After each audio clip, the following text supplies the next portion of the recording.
Well, we thought we would explain a little bit about how we worked, since we had never met before. Rennie sent us an email offering and suggesting that we engage in some kind of collaboration.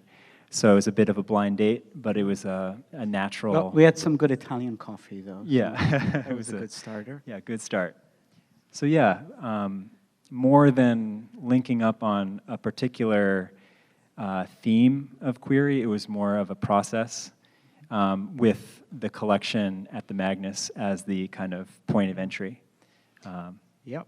So, well, we met in Berkeley, and we worked in Berkeley since February and up to today, because we continue to work in the Magnes collection. The Magnes is part of UC Berkeley. It was started in 1962, and it's the third largest Jewish museum collection in this country, so one of the great Jewish collections in the world. And David was given full access to collection storage, as if he were part of the staff. So he just came typically once a week, came in the morning, and roamed around the storage areas and had full access. He could go anywhere. He could look at anything. He could touch anything with gloves. And actually, my colleague and friend and registrar, Julie Franklin, is in the audience, so she can testify to that. And he became a beloved presence about once a week, starting in the morning, and then in the mid-afternoon, we would meet after David spent the whole day looking at objects and drawing them at scale. So everything that you see displayed in the cases is drawn at scale. So it's like a replica through David's eyes and charcoal of the objects that he saw. And then at the end of the day, we would meet and talk.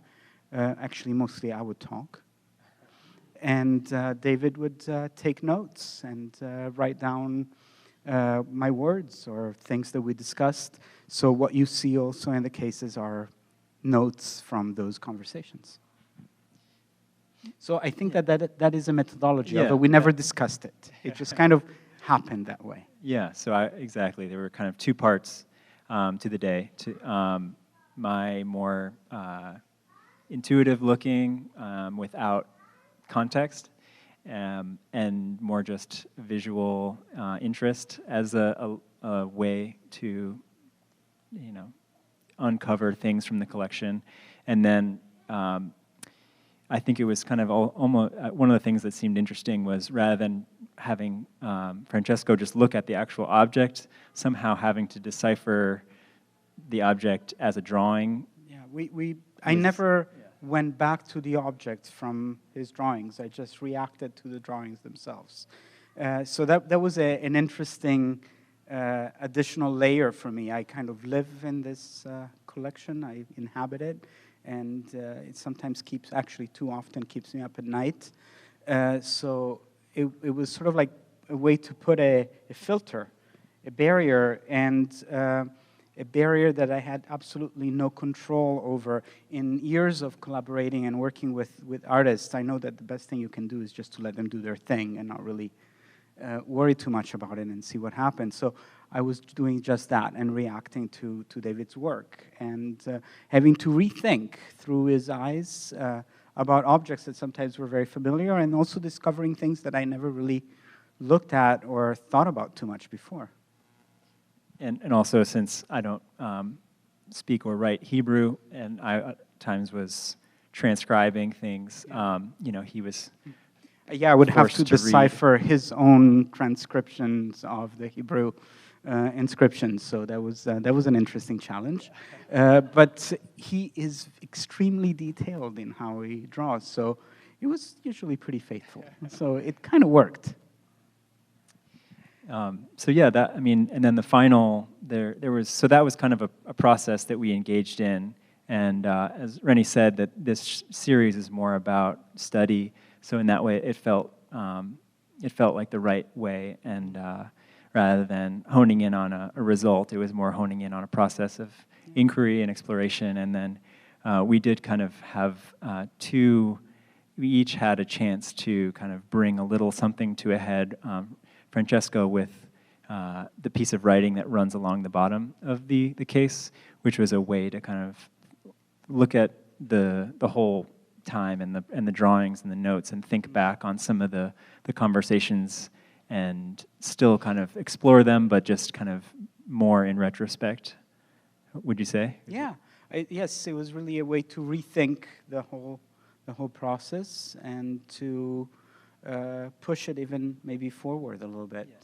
It was actually interesting for me because I usually write for exhibitions in a very scholarly way, and this was a way to kind of unleash other sides of me that exist, but actually, and that was personally very moving and interesting, exist in me usually in other languages. It was the first time that I did a project like this in English, so you get that too in the annotations at the end. One thing that I did is that I wrote a text, I divided it into sections, and I let David decide how to sequence those sections. So I didn't want any control over that. Kind of like I didn't have any control over what David chose to represent in his drawings. It was entirely his own process of attraction, of fascination, or interest, and I just reacted to his own interests that way. And similarly, he reacted to my own responses by resequencing texts without me having too much of a say in that. And for tonight, one of the objects or the kind of categories of objects that I was most drawn to were the collection of amulets that often are small. You'll see these metal objects that are just packed with marks and just feel that they're charged and have some kind of purpose. I didn't know what the purpose was, but Francesco would kind of illuminate a little bit more about certain objects' purposes or potential purposes, whether it was protecting a pregnant woman or if it was something that was meant to be put in your home to protect against. Well, amulets are a very interesting category of objects in Jewish tradition because they are representative of the non-normative aspect of Judaism. What we usually hear about Judaism are all the rules and the rabbinic side of Judaism. And there are all kinds of other layers and sides to Jewish life. And amulets represent a lot of these. And one of the things that we're finding out by bringing out the amulets, actually this fall we're starting a whole amulet-related research project at UC Berkeley, so it will be interesting to see what emerges through that. But one of the things we're finding out is that it's a theme that really resonates widely and kind of cross-culturally, cross-denominationally, cross-generationally, which is kind of interesting to me. Amulets are, well, it's hard to categorize them as a whole, but they're objects, and they can be made of metal, they can be made of textiles, they can be made of paper or parchment, and can be either put on a wall, worn on a body, or even tucked and hidden away. Amulets to protect newborn children are oftentimes pieces of paper folded and tucked under the sheets of a crib. But other times they can be put on a wall near a crib to protect the child and the whole room. So one thing that probably defines amulet is that they're objects so that the purpose is kind of like, think about a world without health insurance. Well, I guess we can think about that, right? Well, okay, world without health insurance, homeowner insurance, earthquake insurance, without medicine, without you can't go to a pharmacy and get drugs. So you get amulets instead to protect yourself, right? So that's kind of what they represent. They pack anxieties about the world, about the future, about personal safety into an object. But how do they do it? They do it by following very, very strict rules, but with a little bit of irony, meaning that they're very strict rules that only apply to each amulet itself.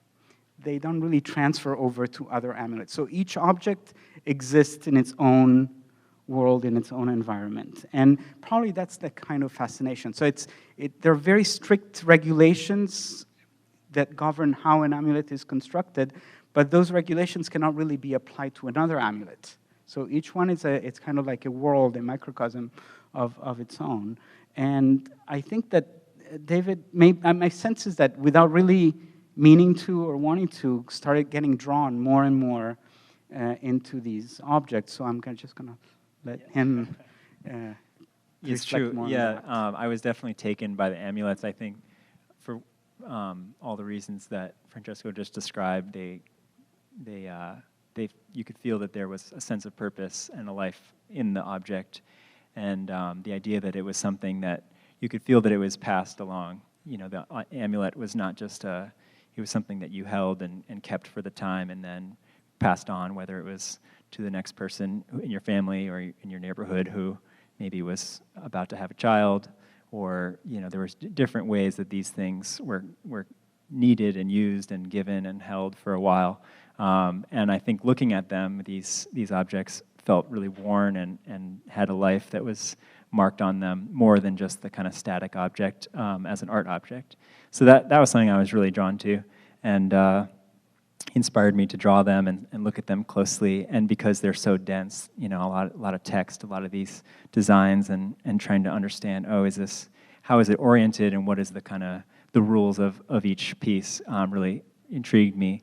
And there's a few actual amulets in the case in the center, which were objects that I didn't get to draw. They were kind of at the time when I was transitioning out of the drawing phase, so I thought it would be nice to actually bring a few into the setting to look at as the source, but then also as an exercise and as a way to kind of take this little time and to kind of let it turn into something else. We came up with an idea to create a new object, an amulet object, and it has a set of rules. It's hiding behind the beer. Yeah, so I'm going to open it up. And so tonight, we're, with the help of you all and our musical guest, Fantasy Bracelet, here from Bolinas. Thank you, guys. Woo. We're going to charge it up. So this is a copper plate. It's an etching plate that was actually gifted to me by some folks at Paulson Bot Press.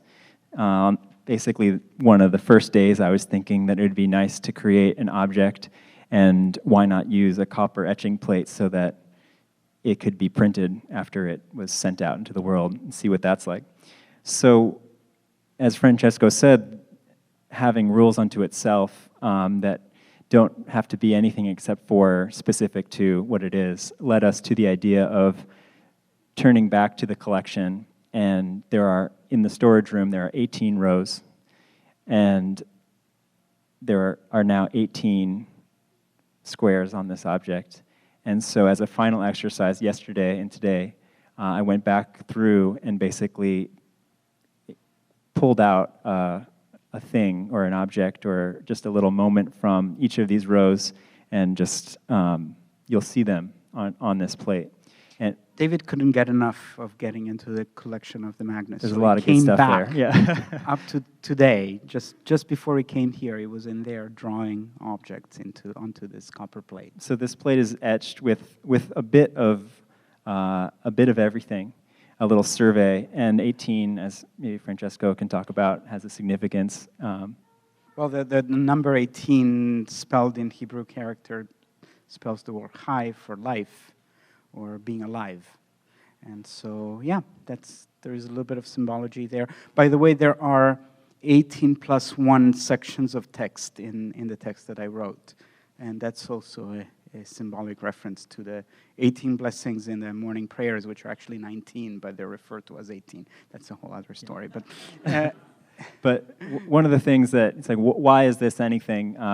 You know, it's something because we decided there's actually like a kind of kitsch piece of, it was like a tourist plate or something that maybe you'll remember what the second half of this is, but it had some line in the collection that said, if you will it, something, something, something. I absolutely forgot But anyway, it's something very random. I mean, there's however many 100,000 objects. About 15 to Yeah. 17. We're still Yeah. counting, maybe 17,000 Yeah. objects. So I try to forget many of them. But I if you work will on it, it every if day. you will it is the feeling, because if we will it, this can be maybe a protective object. So I think we'll wrap up our talk right now. And the idea now is that you guys are going to help us. And we're going to basically pass this around. And while this is being passed around, you guys feel free to handle it, look at it, see what you can make out. I'm going to ask if we can have 11 volunteers to kind of meet me at that paper on the floor. Just kind of, you can head over there. And so the 11 volunteers will help assemble a space, which is a floor print. And so you feel free to everyone hang out over there. It's an enlarged drawing of one of the objects in the collection that Right. David did. And that it's divided into 50 quadrants. 50 units, yeah. Yeah. So there's all kinds of numbers around here.